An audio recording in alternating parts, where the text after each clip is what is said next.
जिस समय अश्वत्थामा पांडवों को मारने के लिए चला तो पता है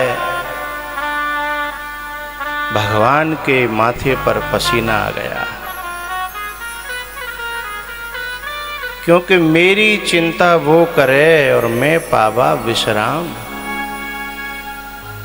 जे में हरि शरण न एकौ बाधा,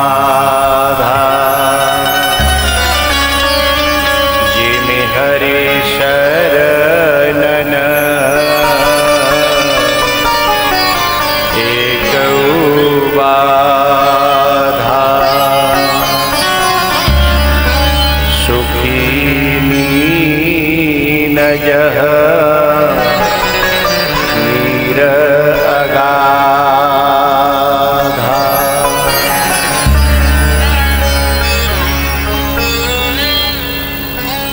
अश्वत्थामा के पहुंचने से पहले उस शिविर में भगवान पहुंच गए और पहुंच करके भगवान ने पांचों को जगाया। बोले आज तुम यहाँ नहीं सोओगे। लेकिन समर्पण देखिए, उन्होंने ये भी नहीं पूछा कि क्यों नहीं सोएंगे। इसे तो समर्पण कहते हैं। समर्पण में होता है जी हाँ, गुरु की आज्ञा, इष्ट की आज्ञा, वहाँ क्या क्यों कैसे ये सब नहीं होता। ये तो संसार में होता है कि भाई जी 20 लाख को बीघा है। बोले क्यों? बोले रोड के किनारे है। क्यों? लेकिन गुरु ने जो आदेश दिया उसमें क्या और क्यों ना। यदि क्या क्यों है तो शिष्यत्व पर दाग लग जाता है, समर्पण पर दाग लग जाता है? और भगवान ने जब उन्हें हटा दिया तो वे दूसरी जगह जाके सो गए। युधिष्ठिर, भीम, अर्जुन, नकुल और सहदेव, इनके पांचों के 5 बच्चे थे जो इन्हीं के जैसे लगते थे और अश्वत्थामा उनके सिर काट ले गया इनके धोखे में। द्रौपदी जब जगी, सुबह देखा कि मेरे बच्चों की लाश पड़ी है, रो के सबको जगा डाला। अर्जुन ने प्रतिज्ञा की, इस अत्याचारी को मैं द्रौपदी तेरे सामने ला करके मारूंगा। मेरी ये प्रतिज्ञा। अर्जुन पकड़ के ले आया अश्वत्थामा को,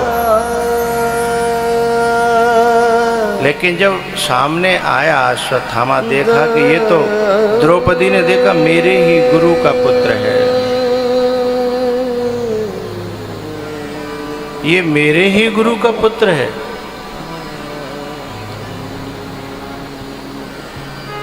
तो मन में बड़ी दया आई, बड़ी करुणा आई।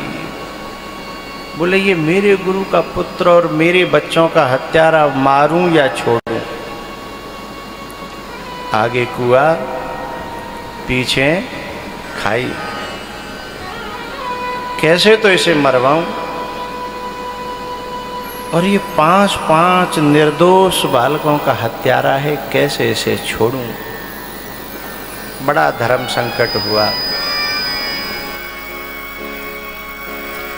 धर्म संकट में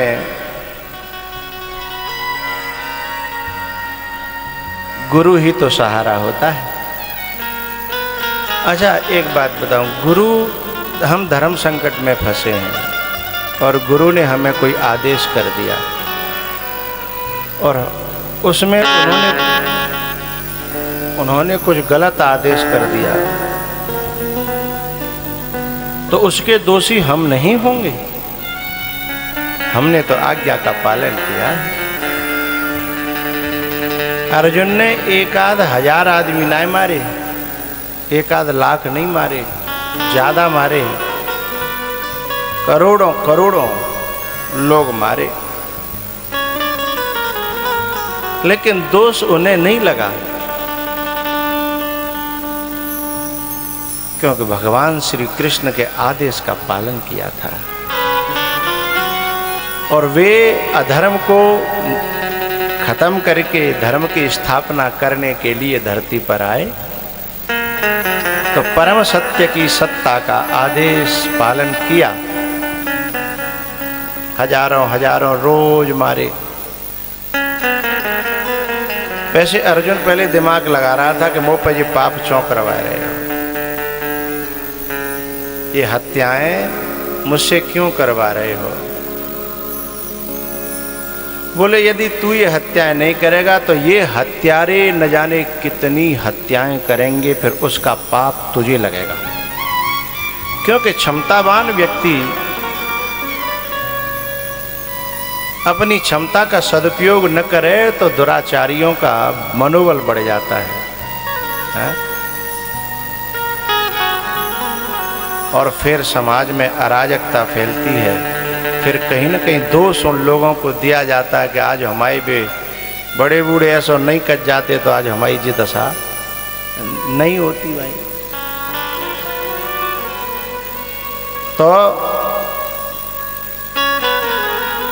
द्रौपदी सोच रही है क्या करें। तब तक अर्जुन ने कहा मेरी तो प्रतिज्ञा, मैं तो मारूंगा, मैं नहीं छोड़ूंगा, मैंने प्रतिज्ञा की है। द्रौपदी बोली नहीं नहीं, मेरे गुरु का पुत्र है और फिर मेरे तो मरी गई, अब ये भी अपनी माँ का अकेला है और इसकी माँ का पति भी नहीं है, द्रोणाचार्य मारे गए हैं। तो मैं एक माँ हूँ और माँ की पीड़ा जानती हूँ, इसलिए इसे मत मारो। भीम गुस्से में आ रहा था क्योंकि लाशें दिख रही थी 5-5। तब भगवान ने कहा कि एक काम करें, बीच को रास्ता है, इसे मार भी देंगे और दोष भी न लगे।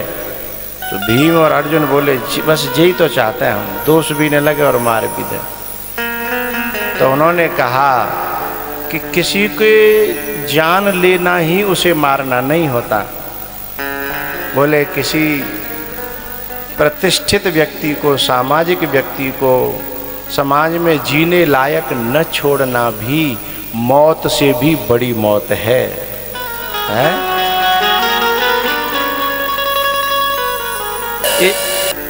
मौत से भी बड़ी मौत है। अब मौत के नाम पे तो माय क्यों चिल्ला पड़ो?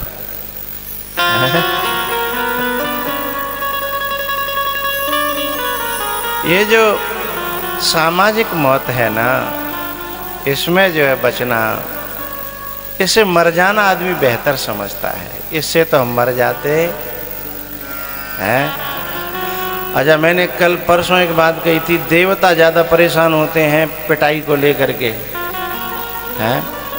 ऐसा ही अश्वत्थामा के संग हाल भय जाऊ अमरता को वरदान। ये अमर लोगों में से एक है, चिरंजीवियों में से। अब जब आदमी समाज में जीने लायक नहीं रहता तो कम से कम हमारे तुम्हारे पास जो सुविधा तो है कि मत जाओ, बिजली पकड़ ले हो कि कजू कर ले हो, बात खत्म। नया जीवन मिलेगा तो नई शुरुआत होगी, फिर कोई नहीं जानेगा जो फलानो मर के आएगा है। लेकिन अश्वत्थामा तो मर भी नहीं सकता और आज तक ना मर्यो, 5,500 साल है गए, अभी तक ना मर्यो बेचारो। लेकिन समाज में मोह दिखावे लायक ना, इसलिए जंगलों में, पहाड़ों में, गुफाओं में पड़ा रहता है। अब मौत को मांगता है वो भगवान से, लेकिन मौत भी नसीब नहीं होती। प्यारे हो, ये अश्वत्थामा की बात ना, जो किसी के साथ इस प्रकार से बुरा करता है वह समाज में भी जीने लायक नहीं होता और मौत भी उसे नसीब नहीं होती।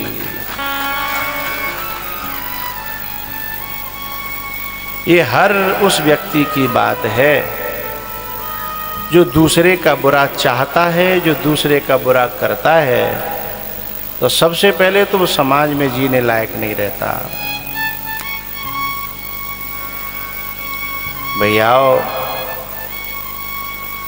उसका मुंडन किया, मणि निकाल ली, छोड़ दिया,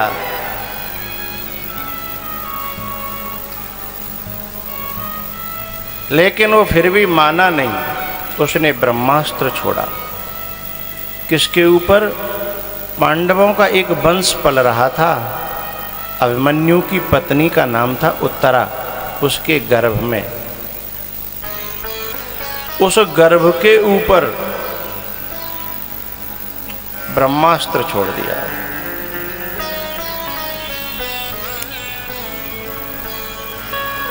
कायरता की और दुष्टता की हद हो गई कि जिसने अभी जन्म भी नहीं लिया। हम यहाँ आपस में सब लोग बैठे हैं, यदि हमारी कब लड़ाई चल रही हो अपने भैया बंधन से, हम बाकी ताऊ हो, छोटो सा बालक हो आए हो, 8 साल को, 7 साल को, 5 साल को, तो बातें थोड़ी दुश्मनी थोड़ी होती है भाई। बड़े न मतभेद है, अलग बात है, लेकिन छोटे बालक पे तुम बाकी खून से निकालो तो ये तो नीचता है। छोटे बालक का जाने हैं बाय का बताओ। तो छोटे बच्चों में तो हम भी आज बुरे ते बुरे आदमी भी अपने चाचा ताऊ को बालक आया होए तो वह प्यारे ही करते हैं, वो अपनी दुश्मनी अलग बात है। लेकिन नीच व्यक्ति जो होता है वो इस नीचता तक उतर आता है कि छोटे छोटे बच्चों से ही नहीं, वो तो गर्भ के शिशु से बदला लेना चाहता है। अच्छा, ऐसा लोग कब करते हैं? बेकायर करते हैं कि अर्जुन पे तो बस चले हो नहीं, भीम पे बस चले हो नहीं, युधिष्ठिर पे बस चले हो नहीं, तो कहाँ जाके अपनी खून से निकाल रहा है एक गर्भ में सोते हुए शिशु के ऊपर। ये नीचता की हद थी। लेकिन मैंने अभी अभी कहा था कि मेरी चिंता वो करे और मैं पावा विश्राम। उत्तरा जो है ना, वो अर्जुन की शिष्या है और अर्जुन भगवान का परम भक्त है।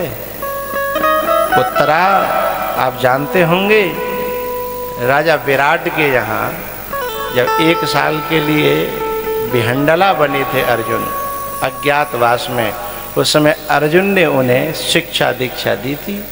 फिर वो घर में आकर के बहू बन गई। भक्त तो भगवान की है ना। तो कन्हैया के प्रेम के, कन्हैया के समर्पण के पूरे भाव आ गए। प्यारेओ, जब द्रौपदी का चीरहरण हुआ था तो द्रौपदी भगवान से बहुत बाद में प्रार्थना करती है। पहले वो भीम को पुकारती है, अर्जुन को पुकारती है, द्रोण को पुकारती है, भीष्म को पुकारती है। जब कहूँ बात ना बनी तब मरे मरा के जब कोई नहीं रहे हो हैं, तब जाके भगवान याद करे। लेकिन उत्तरा ने पहला शब्द ये था, पाहि पाहि महायोगिन। वो समझ गई थी कि ये दुनिया वाले खुद की रक्षा नहीं कर सकते, मेरी रक्षा क्या करेंगे। इनसे स्वयं काल के गाल में है, ये मेरा बचाव क्या करेंगे। क्यों न मैं ऐसे से प्रार्थना करूं जो सबका रक्षा करने वाला है, सबको पालनहार है। पाहि पाहि महायोगिन देव देव जगतपते नान्यम त्वदभयम पश्ये यत्र मृत्यु परस्परम। यहाँ एक दूसरे के खून के प्यासे तो हैं और एक दूसरे की रक्षा करवे, सेवा करवे के लिए यहाँ कोई नहीं है। ऐसा संसार है। इसलिए उत्तरा प्रार्थना करती है। ज़माने की चाहत ने मुझको रुलाया, तेरा नाम हरगिज़ ज़ुबां पे न आया। वफ़ादार तेरा गुनाहगार हूँ मैं, वफ़ादार तेरा गुनाहगार हूँ मैं, तुम्हें मुँह दिखाने के काबिल नहीं हूँ। तेरी मेहरबानी का है मुझ इतना, जिसे मैं उठाने के काबिल नहीं हूँ। भगवान ने उत्तरा की पुकार सुनी और गर्भ में परीक्षित जी की रक्षा करी। उसके बाद अपनी बुआ कुंती के पास में गए। अब सब काम हो गया न बुआ, अब मैं तुम्हारे सब सुख और चैन सुरक्षित हो गए, दुश्मन मारे गए, अब कोई दिक्कत तो है नहीं, अब मैं जाऊं। सोई बुआ की आंखों में आंसू आ गए। संसार के लोग तब आते हैं जब व्यक्ति के जीवन में सुख होता है, और भगवान कहते हैं कि मैं तब आता हूं जब मेरे भक्त के जीवन में दुख होता है। सुख के सब साथी दुख में न कोई, लेकिन भगवान कहते हैं दुख का मैं साथी। सुख में तो जमाना तेरा साथ दे ही देगा, सुख में तो तेरे चापलूसों की कमी कहीं रहेगी ही नहीं है। लेकिन जब दुख आए तो चिंता मत करना, मैं हूं ना। हुआ अब मैं जाऊं द्वारिका? बोली लाला कनुआ,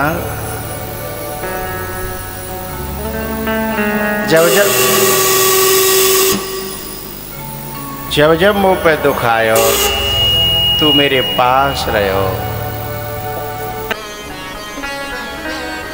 तू केवल सुख में मेरे साथ रहता है